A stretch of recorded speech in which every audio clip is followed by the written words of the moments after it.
discerning audience, the knowledgeable, the stylish, and the classy get together to enjoy Master of the Game. Master of the Game brings you distinguished personalities, leaders, achievers, captains of industry, innovators, masterful storytellers, creatives, and entertainers, all hosted by a Master of the Game. His Royal Blackness, KKD, the finest. Catch Master of the Game on CTV.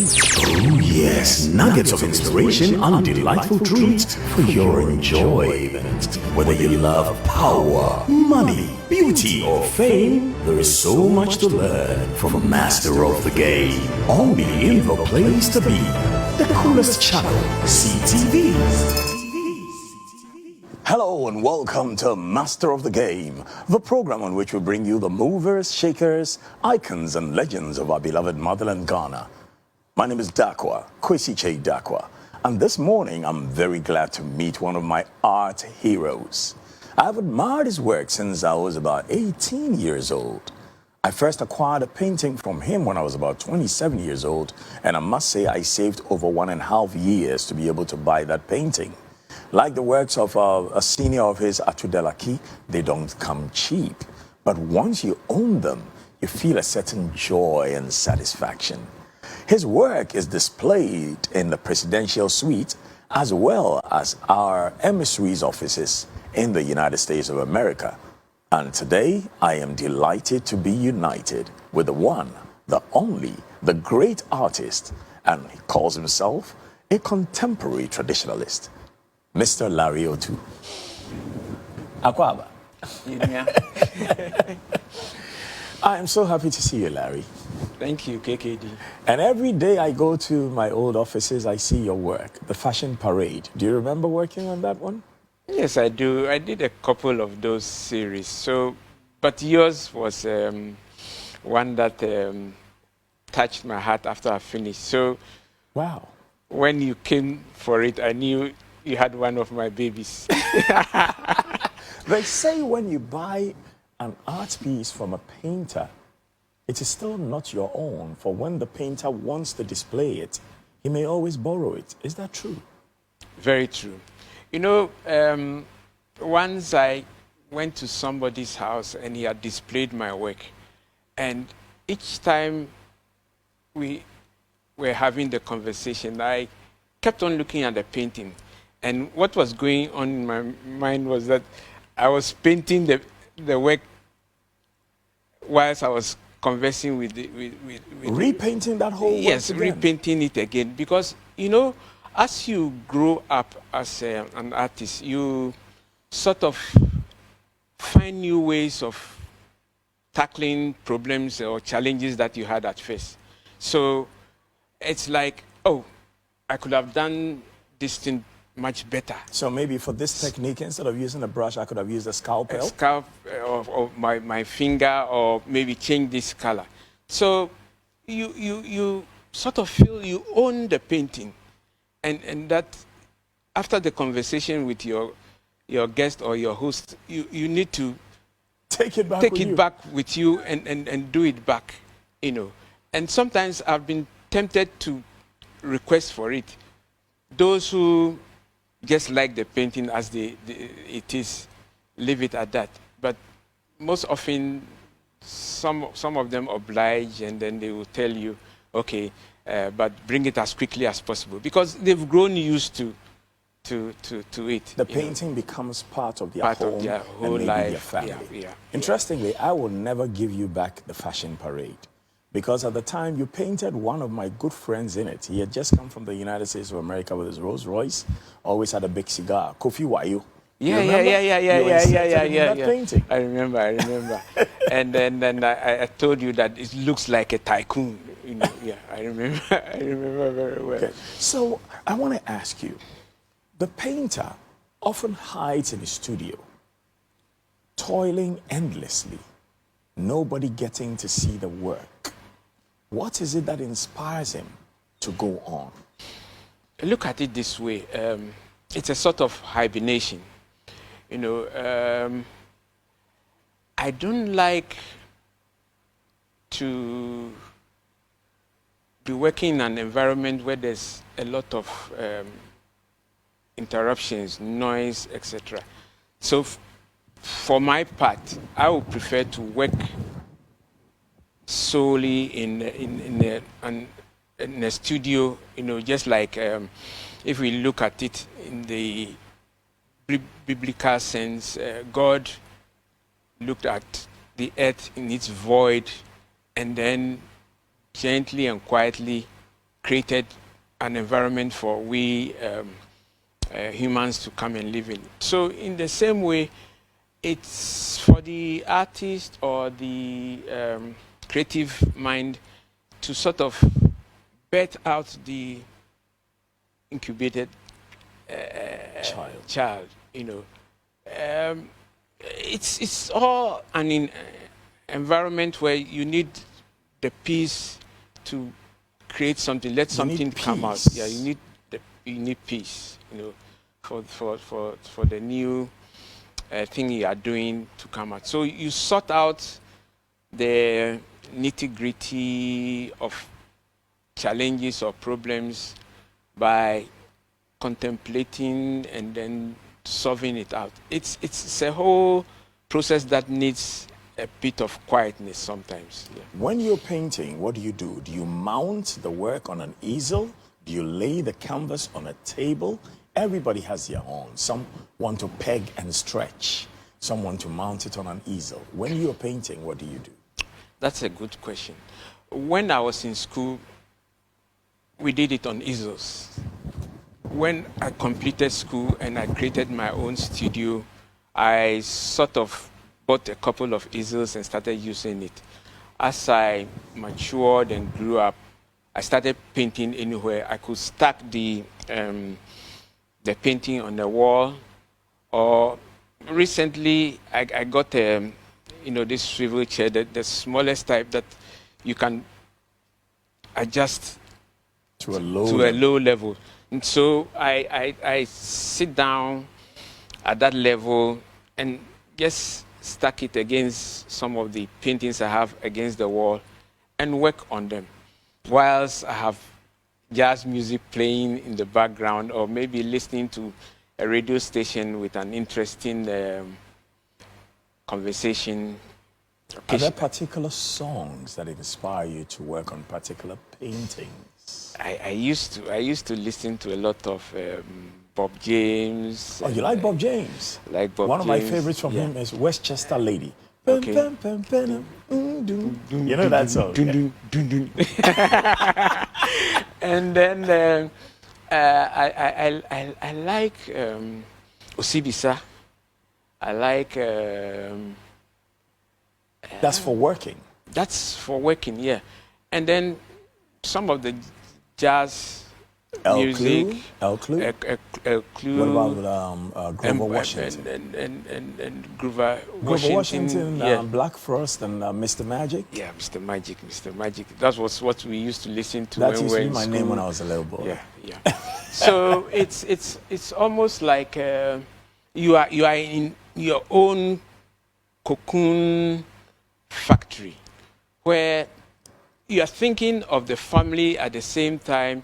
At the same time, you are thinking of a meeting maybe you might want to attend later on in the afternoon. I work mostly in the early part of the mornings, and then late in the afternoon when I've had maybe a little bit of siesta to calm me down. And then you set yourself a task. It could be an empty canvas, and you apply your paint on the canvas. And then what I do is I work from the positive to the negative. And that Can means... you explain that, working from the positive to the negative? That means... For the art students who are listening I to us. splash colors on canvas, but in its raw state. You pick it out from the tube or the jar as it is, without adulterating it. And no mixing. You don't mix it. We were taught in school to mix and to sort of mix yellow with blue to get green, or red and yellow to get orange. But when I completed school, I started doing the opposite. You know, I wasn't going according to the rules. I put the colors raw and its freshness on the canvas as it is, you know. And then if I am using a palette knife or a brush, I can splash, slide, punch, or smear, you know, depending on the type of texture I want or the effect I want. So basically, it's more of experimentation, and then you let your mind wander and take in spontaneously any ideas that come. It's more like giving yourself challenges and then solving by eliminating and adding. So you've put the colors on the canvas. You've decided that you've put red, and they say red and green don't normally agree. Yeah, But I disagree with it. Look at my colors. Yes, so I don't mind. And what the about red, them in the Ghana red flag? The red is hot, the green is dull and calm. But I put them together, and then I can slide each other over it. What you get is a little bit of browns, or depending on the intensity of each color, it balances. So here you go, you create a painting that is very unique. Exactly. And different from what the norm says. You know, so it's one way I enjoy myself doing that. So for you, really, like some of the masters in painting everywhere in the world, art is really about first knowing the rules, and then when you know the rules, breaking the rules. Breaking the rules. In breaking the rules, you feel liberated. Interesting. You feel you liberated. feel liberated in the sense that, like Nelson Mandela said, the thing seems difficult until it is done. You will not see the effect of what people are telling you cannot be done or it's not possible until you try it. And sometimes you make a mistake. You admit you've made the mistake, but it's like you've done a canvas and you've put it aside. Oh, I didn't enjoy painting this work. I've put it aside. And then somebody comes to your studio and says, this is the best work you've done, and this is the work I want to have. Immediately. Immediately. And then it starts hitting you that you are on the right path. You are doing something. You are not conforming to the norm. You are, as they say, hitting the nail on the head. And these are occasions in my working in the studio that I've come to realize that certain things that you are taught, you can either improve upon them or you can create your own for others to also come and improve or work with it or solve problems that they thought was not possible. I want to ask you because one of your brothers, Nick Kowalski. Yes. You were head of Kowalski at yes. School of Art, yes. I recall when he had a studio someplace in Adabraka. I used to go there often to look at works. And you know, once I walk into a gallery, I want to buy a painting. And I saw a particular picture. It wasn't where the paintings were he was selling where. And I wanted it immediately. And he says, oh, it's a work in progress. I haven't completed it. What does that mean for the artist and for the buyer? The artist says, I haven't completed it. The buyer says, I want it as it is.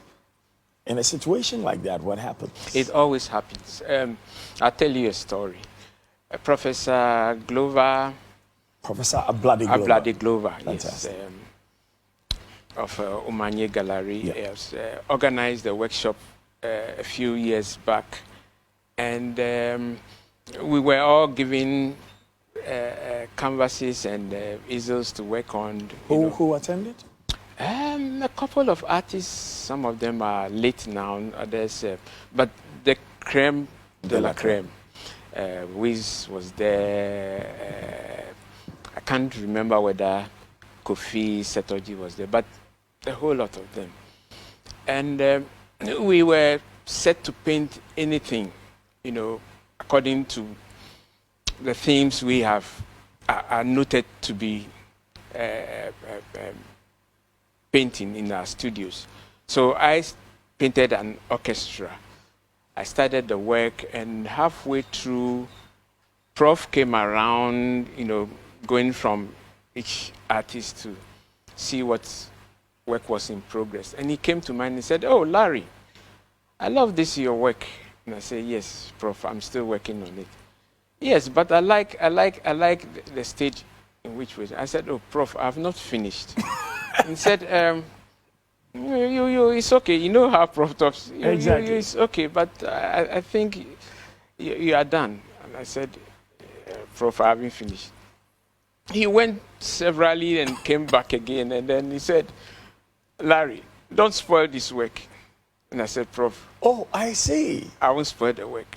Why am I saying this? It's for an artist, you go through stages, like maybe a conductor of music or a musician that you go from do, re, mi, or sometimes you want to get the notes correct, etc. And at certain stages of your work, you get to a point where you know the end result, but you are having challenges, and you need to cross over and finish it. Then you put your signature. Then you know it's done. But here you are painting for yourself. At the same time, you wish that when you finish, it will be admired. Those who are admiring it are telling you, we want it as it is. And you, by your discipline and as the forethought that you... The vision you have. Yes. The vision of the painting at the end creates a certain dissonance and tension between you and your admirers. So it's a decision you have to take. Either you decide at that moment to let go, and sometimes I've done that. Where, so you sign immediately? Where I sign and let it go, because then you make the artist feel proud and happy that he's created something that is successful. Other times, like I told you earlier on, you give it out or you let it go, and later on, when you get to see it, you realize that you have not completed the painting, or you have acquired new skills which will make a touch of the new improvement in your attitude, make it a complete painting. So, to answer your question, there are situations like that where a work is done when it is done, according to the artist, and the work is done when the artist may accept that there is a buyer. There is a buyer. There is a buyer who is interested and doesn't want it to change. Which one is more important? Having the fulfillment that you give it your all in that piece, or having the joy of the payment of the customer, because all art must not merely be admired by the artist, but for whom the art is made. It's good to be rewarded, when you've done the work. But for me, I can't maybe speak for all the artists in Ghana, but maybe for others, the motivation of the pecuniary will make you want to let the painting go. But sometimes you are not motivated by money. You do a work and it's classic. When I was at KNUST, there came a time when I thought I had a breakthrough. You know, I got up one afternoon. We were given an assignment to paint our portraits. Your self-portrait? Self-portrait, yes. So in that instance, what do? You bring a passport photo of yourself? You have to use a mirror. Or you remember your face? You use a mirror. You Okay. place a mirror by your side and then you try and paint it. And it was difficult. My colleagues, couple of them did fantastic work. It was my turn to do mine. After siesta, I got up, very confident, went to the studio, mixed my palette, and then I was that time doing work in oils. And oil is a very difficult medium. Presently, I do acrylics. So I started working, look at the mirror, paint, look at the mirror, paint. By 2 hours' time, I had done a fantastic job. And normally, because of the studio in which we were and the competition, we were a class of 10, the competition that... Do you remember some of your mates? Yes, Wiz, Kudo. Wiz is your mate? Yes, Wiz, I never knew that. Wiz was my mate. He's we another one of the were people whose work I all collect. males plus one lady. Who's that? Her name was Vicentia Kote. I haven't bought her work. She later on worked with Nafti. When she left painting? She left painting, Oh, but okay. I don't know whether. Must be yeah. the reason I haven't bought her Then work. we had Danny Manford and a couple of them. I forget, but what I'm trying to say was. So you finished this I portrait. finished this portrait, and then I wrote a piece of paper and pasted it under. I said, "Wet paint, don't touch." You know? And everybody that came in, you know, the portrait just hits you. Yeah. And they sort of, wow.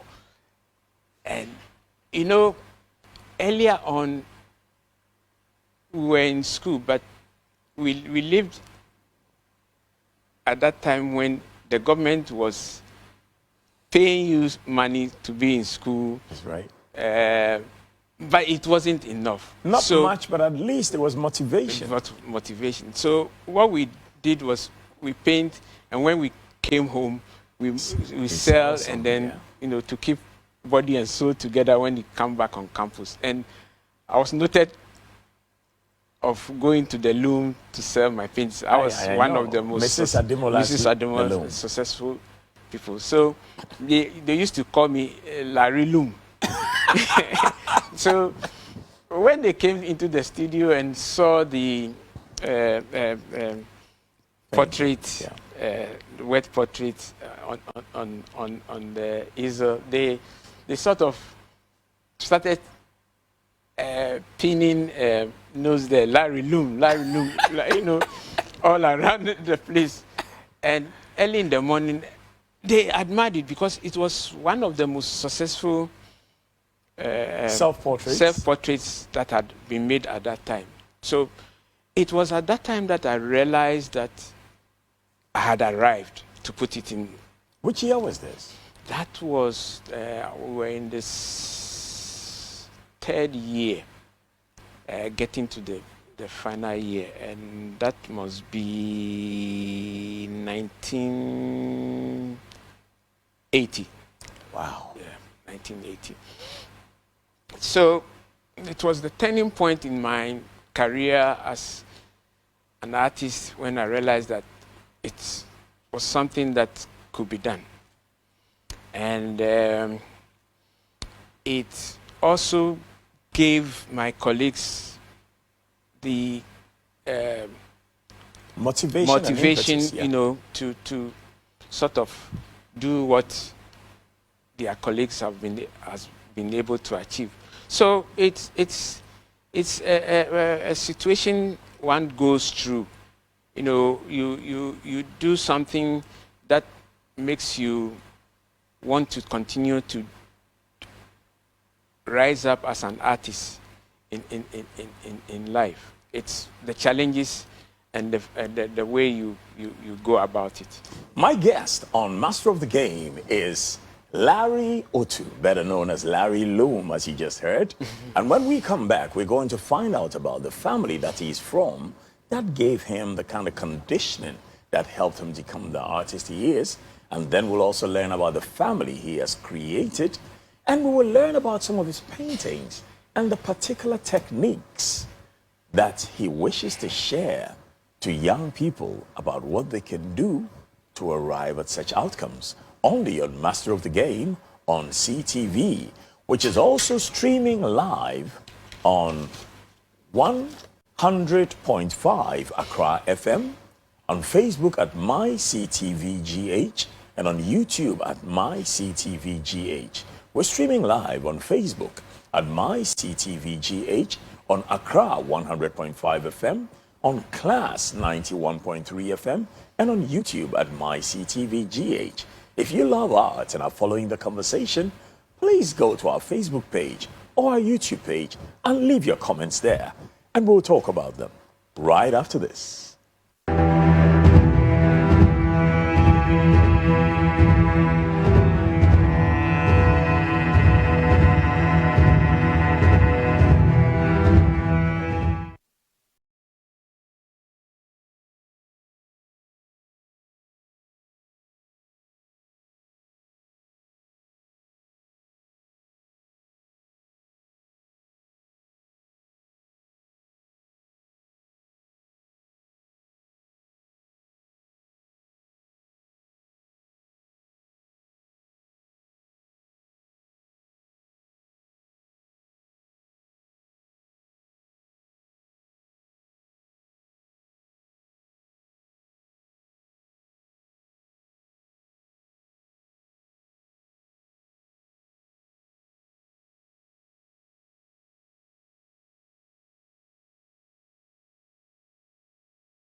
Master of the game and a delightful guest, a master of his craft, a fine painter, and what he calls himself, a contemporary traditionalist. I was going to say traditional something else. Okay. So what I want to know now is how you grew up. What influenced you to become a painter? But first, let's start from the family that you're from. I come from a beautiful family. My wife is Dr. Ohui Akwile Otoo. She's lecturer of the psychology department of the University of Ghana. And I have 5 children. Larry Jr. is working with Access Bank. Jeffrey Ashaku Otoo takes after me. He's a graduate from the KNU ST Kumasi. He also paints. And then Ollins is in Germany. He's an engineer. Then I have Ryan doing marketing, University of Ghana. Then I have Na. Na is at Achimota School. So now is your pension baby, actually. The only girl too. And I take it she's the one who's closest to you. Yes. Why is that?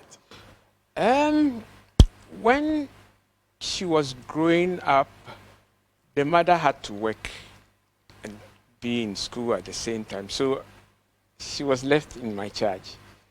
And so going to exhibitions, visiting galleries, etc., she literally grew up in my studio.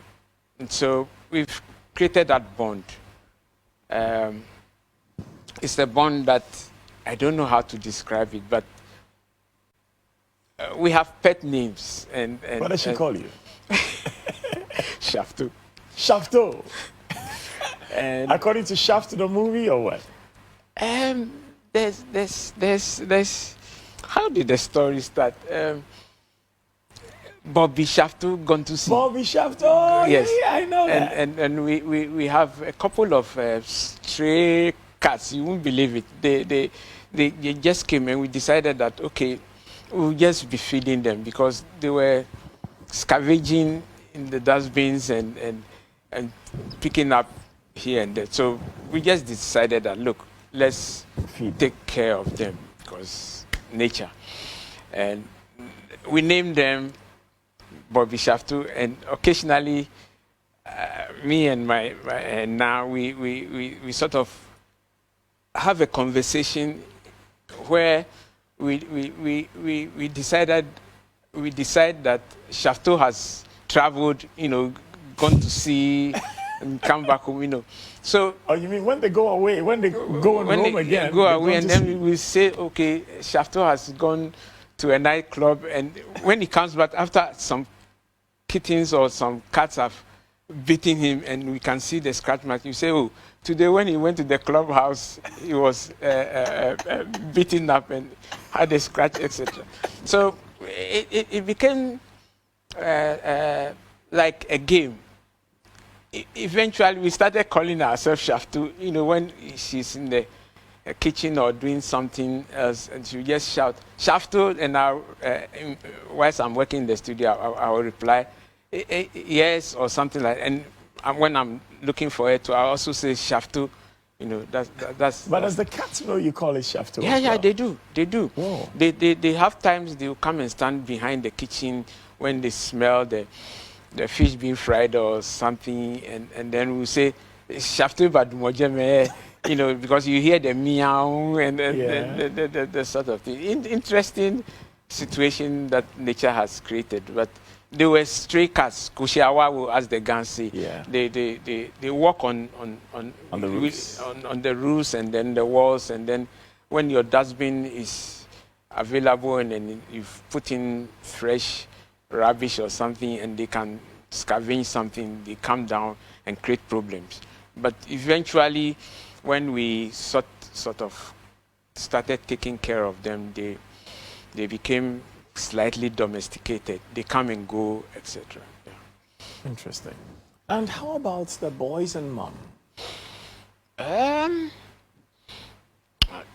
Who's closest to mom? I think the eldest, and then all of them. They have their special relationship with us.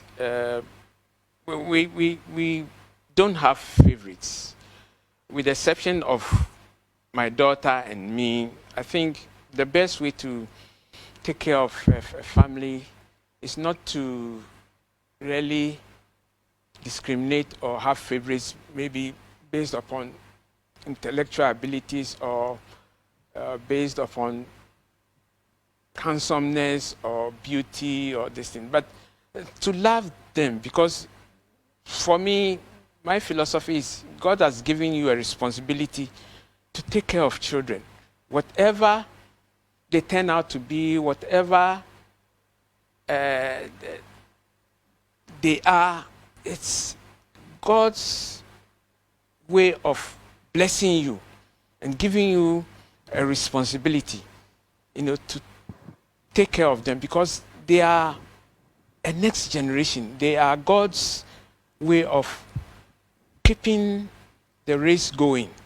So you don't need to discriminate, because if God was to discriminate against you, you know the consequences.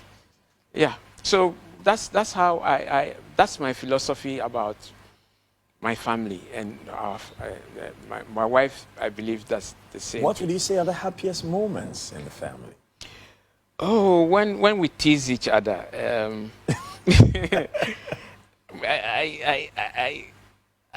I sometimes cannot take it, but They tease you a lot? when they tease me a lot, I find it difficult to have too many friends. I have acquaintances, I have people by dint of being an artist, I have good friends, etc. But my relationship with my family is much closer, and I do everything with them. And because I paint at home and I'm in the studio, so I tend to see them more. So they tend to become part of my life, So that's it. We relate to each other more personally. I'm so used to watching you at your exhibitions where dignitaries and people of high net worth are just circling around you, trying to buy painting or trying to ask questions. But my heart was deeply touched when Kyei Darkwah had his exhibition and your son displayed his work there. Ashaku. And he had these multimedia pieces that were so impressive. And I just watched the way you looked at him and his work. And I saw the admiration and I was so touched. And you remember, I came up and I spoke to both of you. Yeah. Tell me about that. You see, growing up, we had to create a path in Ghana. I give credit to Professor Bloody Glover, Atudi Laki, Antobam, and all those things. But I call me Wiz, Kofi, Setoji, and the second generation, where we had to struggle. We lived at North Kanishin, and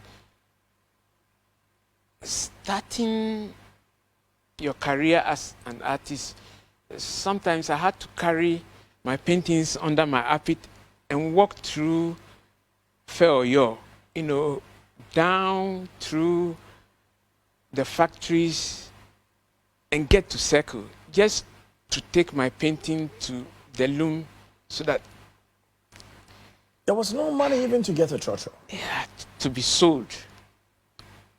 That's painful. Was it because the nation And those who had what you call wealth did not appreciate art. I don't know, but at that time, parents and this thing, they did not rate art, as we do They now. were not sufficiently educated to recognize that art had value. Yeah, so when I see my son at an exhibition,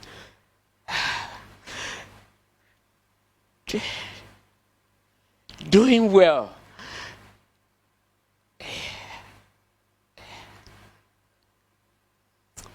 I give the glory to God. Yeah, that's what I saw. And that's what I saw and felt that day. Yeah. Sorry that with these tears, I think we'll come back right after this.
Other voices are more.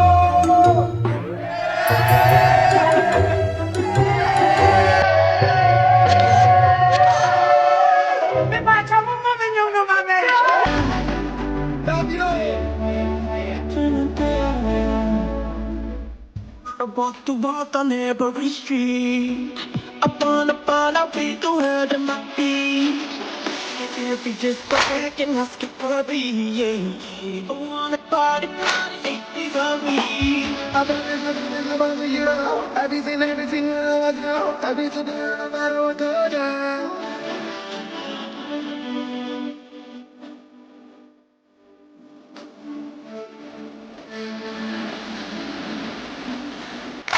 Napone se de nyema maete. Braise. Apono be mo wasre.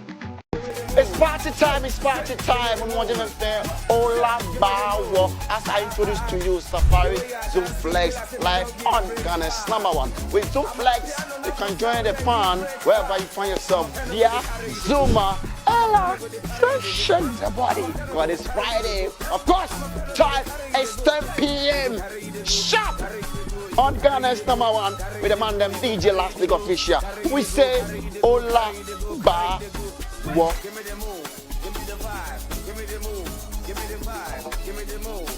CTV, Ghana's #1.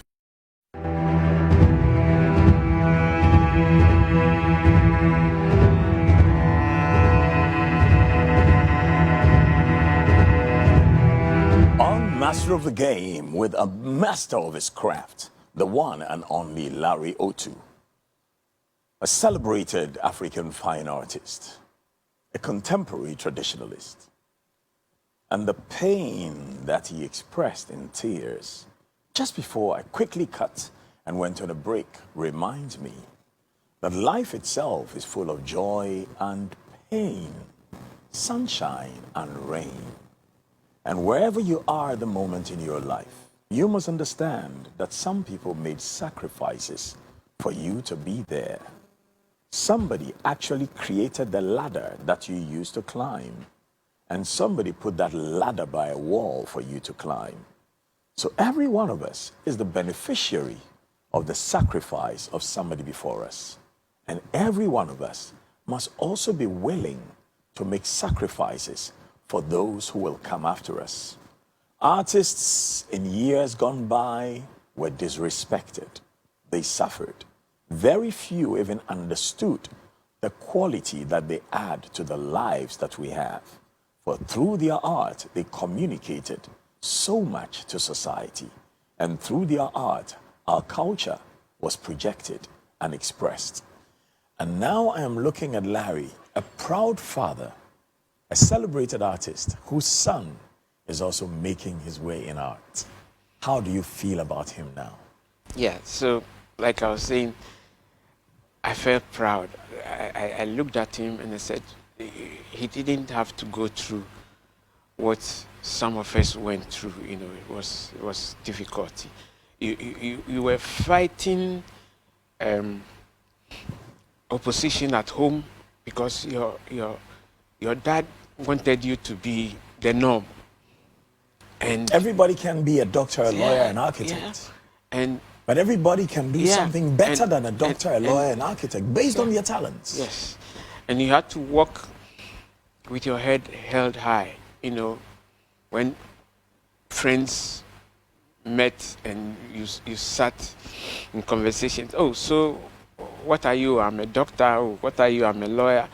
And then, who are you? I'm an artist. And then people sort of, you know, make a sneering remark or tease you, say, oh, can you draw me, etc. You know. So when I saw the stage where my son had reached and he was, I mean, being given that honor, etc., I felt I had done my job, you know. And then, like you were saying, you watched me and I was admiring her.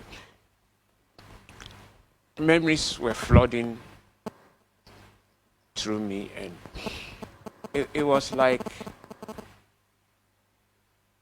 now I'm a parent. Now I understand my son. Now I understand what art means to people when they embark that career.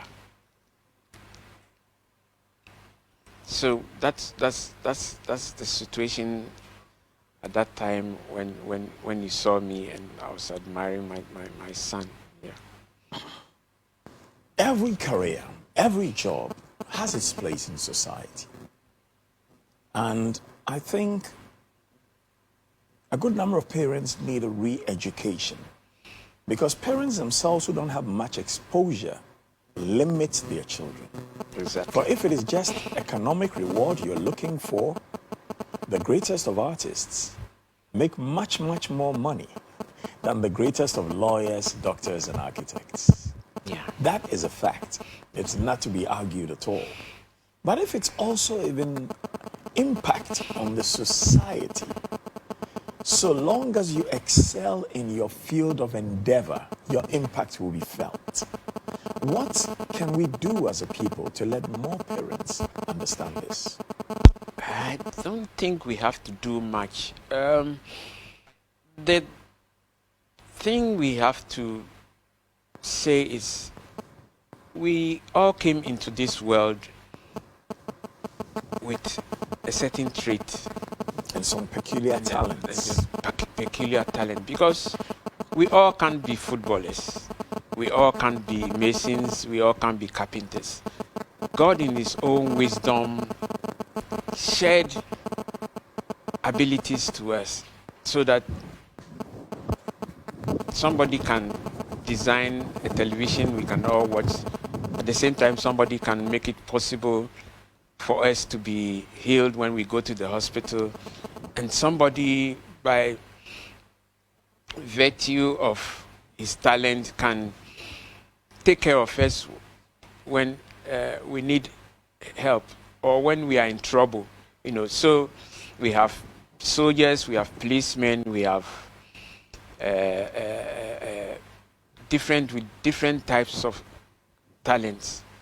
So when you discover that you have children, but each an individual has a peculiar ability and can do it better than any of his siblings, etc., you need to watch carefully and just encourage and assist.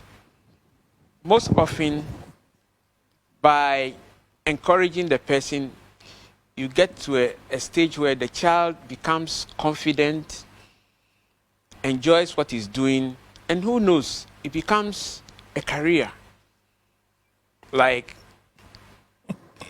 when you open your voice on radio, on television, even if I'm walking outside, I know KKD, the finest, is on air. Or was it KKD? You know, and everybody knows. It's the same way if Kofi Kinata Start singing his songs. starts singing his song, I know that's Kofi Kinata. That's a talent. Or Azuma Nelson knocks somebody down. You are not surprised because that's his talent.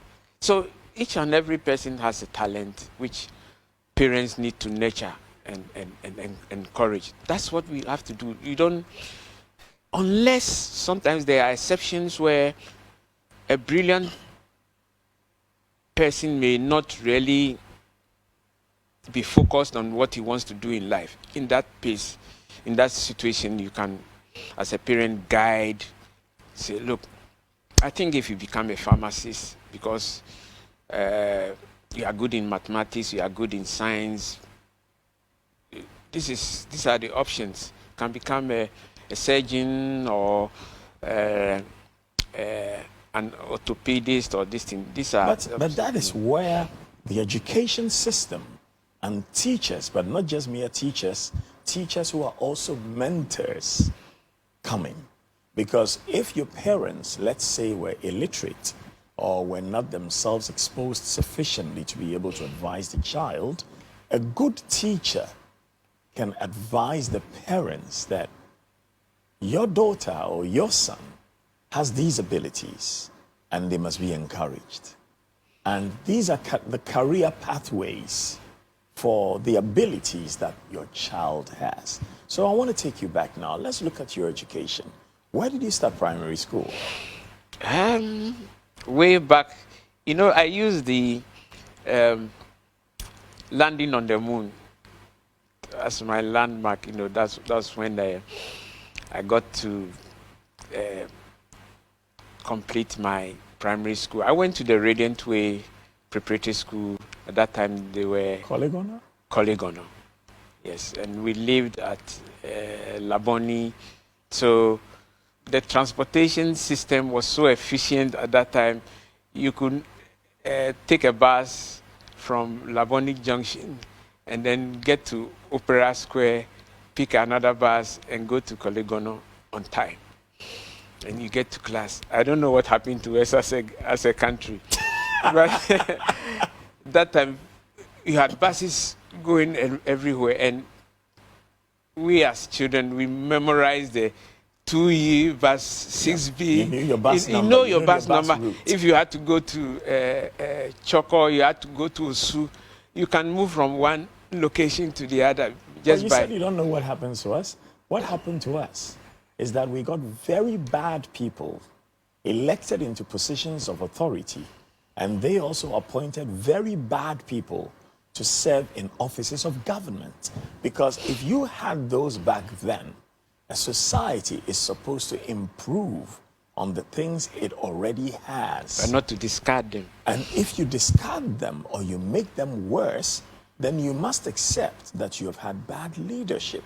Yeah, yeah. So that's what happened to us. We need to sit down and do better. But like I was saying, went to Radiant Way. Then after Radiant Way, just when the Americans landed on the moon, I got... Which year was that? 1969. Fantastic. I got admission to Ghana National College, Cape Coast, and I think it was one of my most fruitful time in my life because we had a very good art teacher. He saw what I could do, but before then, Radiant Way, what set me going was I already had the talent to draw. I was doodling on my grandfather's. I was told you were punished a few times because you were using Yes, charcoal to draw on to the walls. draw on my grandfather. If you know this Okonfo Akuye, it's on the Mamprobi Road. They used to have a sign there. If you do good, you do for yourself. If you do bad, you do. They had a plug on one of the walls. That was my grandfather's house, and that was where I grew up. And we had an immaculate fence wall, which was white. And I don't know what happened. The talent in me was oozing out. So when I come back from school, I pick up the charcoal that my mother has used for this thing, and then I'll be doodling on the wall unconsciously, you know.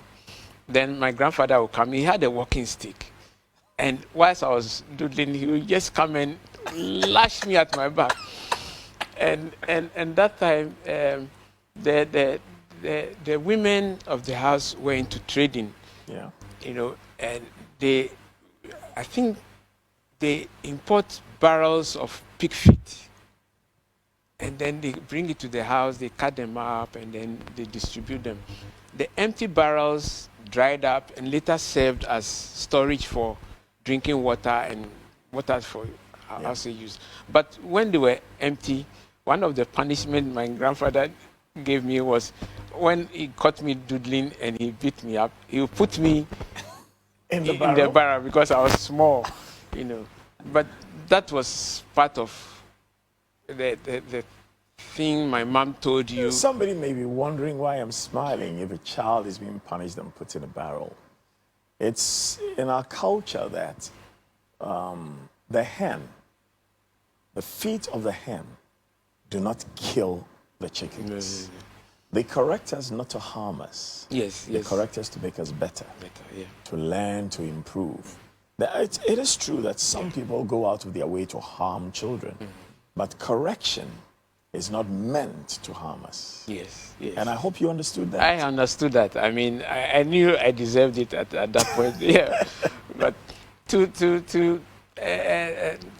tell you the next stage, you know, in Radiant Way, at that time the schools had certain type of workbooks, you know, that they have the text and the written areas where you fill in, etc. But they also have spaces that they've created that you had to either copy a picture in your own way in the drawing form into that box, you know. So you had the text going with drawings, you know, a way of sharpening our skills and at the same time helping you with your literature, etc. There was a guy in my class who knew how to draw very well. And like we say, the guy say, you copy, masuele. You know, you look at what he's doing and you admire what he's doing and you want to also do the same thing. So I learned quickly how to hone on my draftsmanship as a person who draws. So you became an illustrator immediately? Yes, by copying my friends who were good. Do you remember him? Atto. Ernest Atto. Where is he now? The last time I inquired, he said he and the brother were in the United Kingdom. Immaculate colleagues. You had their school uniform starched. Wow. Their handwriting, very good. I copied all those aspects of their life. My dad could write with pencil. He was a very good writer. You know, he could write with pencils and you think it was printed. So these were influences in my life that shaped me as an artist, you know, how to write very well, how to draw very well. And it was based upon the type of our educational system. Workbooks were done in such a way that they gave you the practice of writing and at the same time drawing. So whatever stage you went through, you came out as a graduate who was all round. That's right. You know, you could draw, you could write, you could read, and you could think, because you could relate the writings to the pictures you were drawing, and you could also relate in terms of calligraphy, as well as read a picture, interpret it, and then copy and draw it the same way. From the primary school, I went to the secondary school where a teacher influenced you. Do you remember Yes. the teacher's name? The arts teacher. What's but we had a nickname for him. Yeah? Wawawo. we had a nickname. Whoa, whoa, whoa. He used to, you know, when you did something wrong, he would sort of tell you, this wawa work, this wawa, you know. So we eventually gave him that name, because if you didn't draw well or something, say, Larry, what have you done? This wawa work, you know, that sort of thing.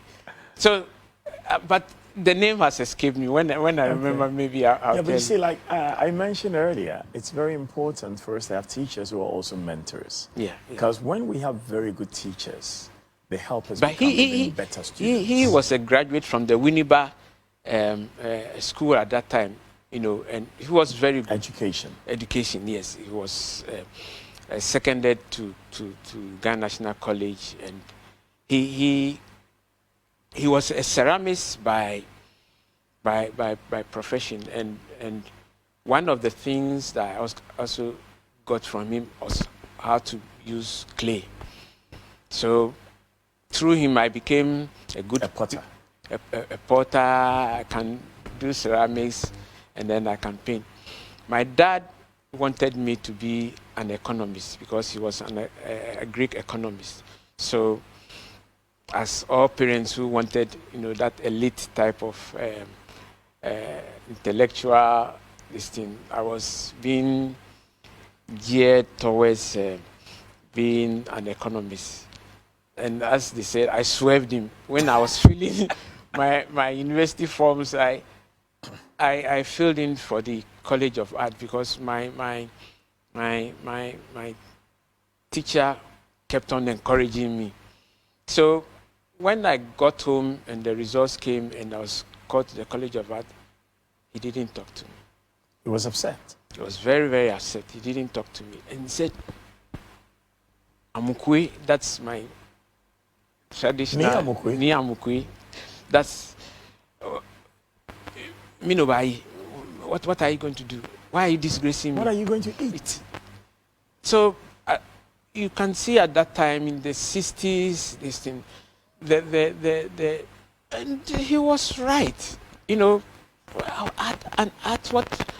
How are you going to live? But we didn't see the future. That now even footballers, their salary a year can take care of some of our national programs or projects. Yeah, a footballer is paid about almost 400,000 pounds a week. And can have a doctor at that time. If you played, have a doctor at his beck and call. And can call the economist to come to his house to help him work out his business plans. Now, if you are putting up a house and you call the carpenter and this thing, you have to pay through your nose. Everything has changed.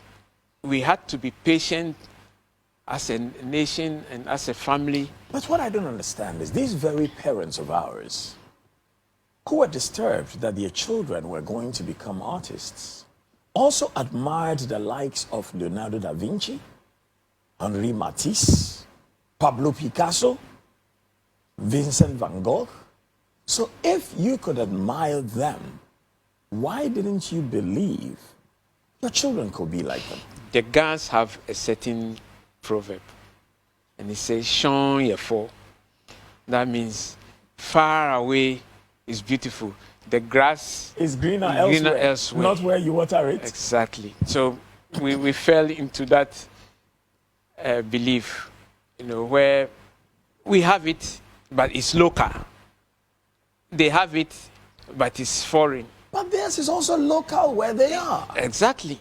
So until we have that orientation and we change our perception of what we locally have here. I have started gravitating personally towards traditional cures for illnesses. Because I've asked myself, are we saying until the colonizer came to Africa, we could not heal ourselves of our own ailments? And if we could, what stopped us from developing our ailments to cure ourselves? Because any society that has to rely on another society to cure their maladies will soon die when the other society decides we don't want you around no more. It's a dilemma. The situation where we have to decide that this is best for us because it's homegrown. This is something that has kept our ancestors, to attain a certain age, where now it's a struggle for us, even though we've gone through technology and advancement in medicine, etc. But we still don't know that what we have here, homegrown and understand and has been passed on to us, is what is able to keep us in our climate, in our environment, in every aspect of our being as Africans and as human beings in this part of the world. But if we abuse them and we don't respect it and we don't use it for our betterment, it becomes our own error. Before I take you from secondary school to university, I want to pull you to one of your paintings about the start, the technique, to the finish for a young artist who is watching you and wants to learn from you. Okay. Let's go to one of the works. Ah. Wow. Yeah, look at him. he's so happy when he saw his work. Because there's a story behind it. Yeah? Zoom it in and bring it out. If you watch, it's a painting of a composition of musicians, but very traditional. I love music. Why do I love music? My dad was schooled and trained in the US. When he was coming down, he came with a lot of LPs. At that time, you know, it wasn't USB drive. and No. It was the vinyl. Yeah. How do you call it? LPs, a LP, vinyl, the and master's then you put them, voice sort of thing.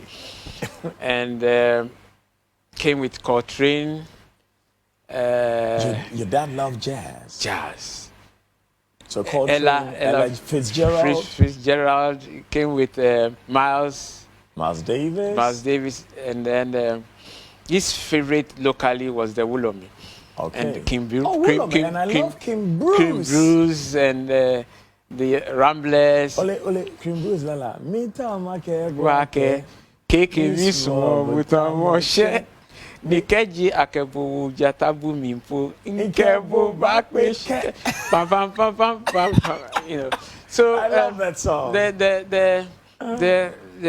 What was I saying? Yeah. You're talking about your dad, what he brought from the US, he brought the from LPs, the LPs to talk about the artwork. So it's sort of created musical atmosphere during the weekends when you could listen to jazz and things all around. It imbued in me love for jazz, love for music. I didn't get the opportunity to learn an instrument or anything. So I used that to play on my canvases. And I started painting classical orchestra, you know, the foreign type of subject matter. And that is why when you're painting, you still want to listen to the music. It takes you back to your boyhood. Takes me back to my boyhood. So this particular painting, I decided that, look, enough of this modern classical. Let me do something that shows our local instruments, xylophone, the tom-tom, the dondo, the Ifrimamus, flute, etc. So that's what inspired the vibrant colors? Like I told you from the beginning, I decided that I wasn't going to be mixing colors, you know, to adulterate the color that the manufacturer put into the tubes and the jars. So I took the color direct from the containers as it was, raw, unadulterated as it was, and applied it. I realized that the vibrancy was maintained. So based upon that, I changed my style of mixing colors by mixing the color in its vibrant form and its raw form on the canvas. Now, when we come back, we're going to have 2 videos played for you, and then we will take your comments on them. Because we not only want to hear the commentary of paid political people sitting on our radio networks and our television networks to speak to us. We want to hear every professional in every field of endeavor, especially the best thought leaders in those professions, to give us their commentary on national issues. So when we come back after this musical break, 2 videos for you to check and give us comments on, only on Master of the Game.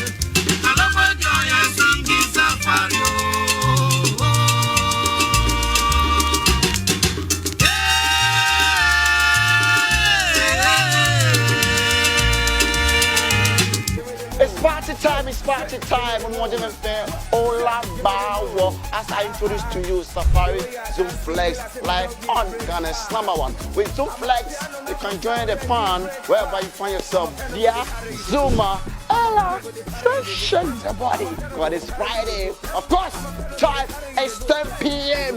Sharp on Ghana's #1 with the man them DJ Last Week Official. We say Ola Ba Wo.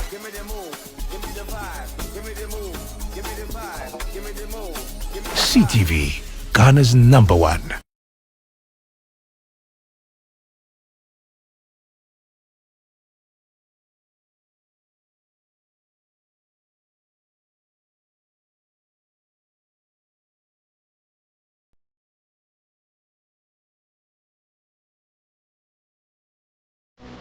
Somebody like Azuma Nelson is giving me an advice on boxing. I'll take it. The reason she doesn't want to ask him, she feels like it's too early. Maybe she knows the right thing. And she's still complaining. Apart from business and any other thing, I don't see what should be saying else. Talking to me. When you have Go be with that young guy. Ladies of late know they like the married man and the wife alone. CTV, Ghana's #1. Hallelujah, hallelujah, hallelujah. Order for meeting at the Evangelist Pemuka from 7th Day Universal Mercy Center Asafomo. Eye Kasafoni CTV Awoshe Mosoi. Eye Nyamibwa Sunday way exactly 12:30 p.m. Eko say exactly 1 o'clock p.m. Yenemo ebeche eye enkwaje asamti fremadamfo nefra unya from bibiara wonem no kaise Evangelist Pemuka aba yebeche enkwaje asam nyame nhira mu omamunye kese omamunye na mufri adomu enko adomu ye wonya kopon nhira nyina amen.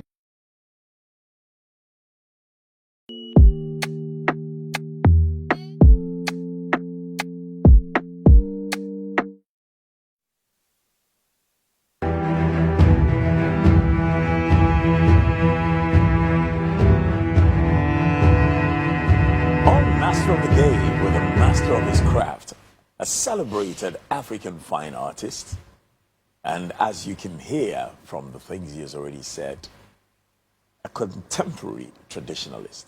Believes in tradition, but believes that we must move forward with it. And every one of us must make our sacrifices to uplift those who are younger than us. Not just our children, but other people's children too. With me, Larry Otoo. Larry, tell me, you get to travel around the world because you get invited for exhibitions and you get to meet many people wherever you go. What is it that touches your heart the most on your travels? When I visit the galleries and I see that in another part of this world, that is Africa, there's a deliberate effort by the society. When I say society, in quotes, the citizens there, the teachers, the politicians, and this thing, to get children as low as 4 or 5 years to visit their museums and to learn about the masters. So what do you expect? In 15 to 20 years, Tate Gallery, Prado, the Guggenheim Museum, the Serpentine Gallery. Yeah, the German one. What's the name? Crap, I've forgotten. They own the place, the auction houses, etc. Queues alone into the galleries and other places takes care of the economy. As a member of the Victoria and Albert Museum in England, I've said this too many times to friends in government over the years. But the truth is, not everybody is enlightened enough to know about art. And just because you're rich doesn't mean you're enlightened. Yeah. I think we don't have a certain conscious effort to enlighten the citizenry. That's why they start with very young children. They take them there, they sit them down, they tell them the whole stories about the painting, they learn mathematics from it, they learn chemistry, they learn everything. So by the time they leave the environment of the museum, it's a whole experience. We can't keep on keeping our children every time in the classroom. I think we'll go to the first video. Let's watch it and get your commentary. Muhammad Ali gives a story that many of you may have heard. He has a daughter, I think her name is Jinnah. He went to visit his daughter. He noticed that she was wearing provocative clothes. So he didn't admonish her. He kissed her, he hugged her, they talked and whatever it is. And then at a certain point he says, "My daughter, I just want to remind you, the value of diamonds, we know that, right? But where are they? They're in the earth. They have to be dug out of the earth. They're not laying on top of the earth. And what about pearls? They're not floating in the water. You know, they have value, intrinsic value, but they're not floating on the water where you can just go reach out there. Somebody has to dive very deep for those pearls. All these things of value, they are hidden. You have to make effort to see them or to acquire them." So he says, your value, your integrity, your reputation is more valuable than diamonds and gold and pearls. So, daughter, don't make it so easily seen and so easily accessible. And now, the comment of the great artist, Larry Otoo, to that. Well said. I think when something is valuable, God in his wisdom keeps it away from, unauthorized people. But then he also makes it possible for you, if you respect what is given to you and you value it, to be able to extract it or take care of it. He also gives you wisdom to protect it. So in life, as a creative artist, you need to present yourself in a certain way that society will value you. Society will give you that respect, and society will know that you also form part of the tree that is the whole of society. And society is the responsibility of society to nurture you, protect you, and make sure that you are a gem of the nation, protected and cherished, so that you can contribute to your quota to enhance this system that we have. And now to the second video. Let's take a look. Style is the answer to everything. A fresh way to approach a dull or dangerous thing.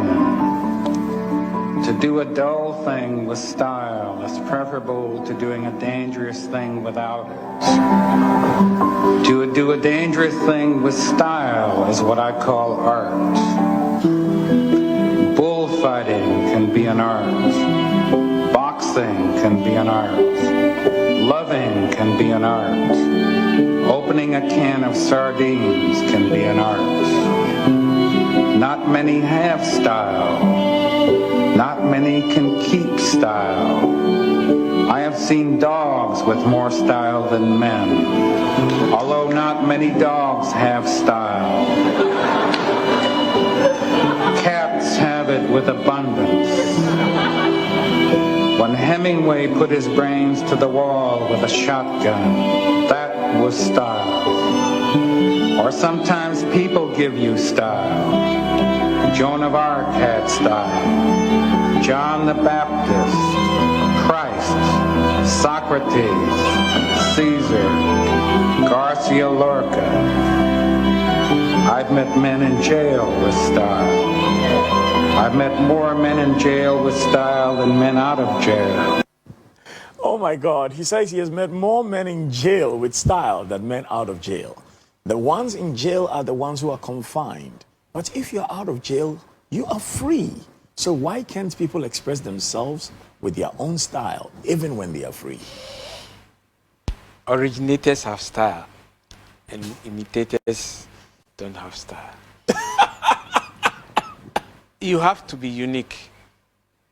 you have to get to the point that they say, this is a Otoo, this is KKD. When you get to that point, then you notice that you've fulfilled what God wants you to be as a human being. This is the character of Jesus Christ. This is what Ghanaians do. This is what Americans are. You know, when you don't have a style and you keep on copying everybody, they call you what? A copy cat. A copycat. A copycat. And since you are not a cat, you know then what you are. You are a meow. Thank you very much, Mr. Otoo. Thank you so much for spending time with us on Master of the Game. For all of you, wherever you are, be unique. Be yourself, no matter what they say. And see you at the top, because the bottom is too crowded. Be original. Don't imitate. Originate. Thank you very much. See you on the other side when we come back on Monday.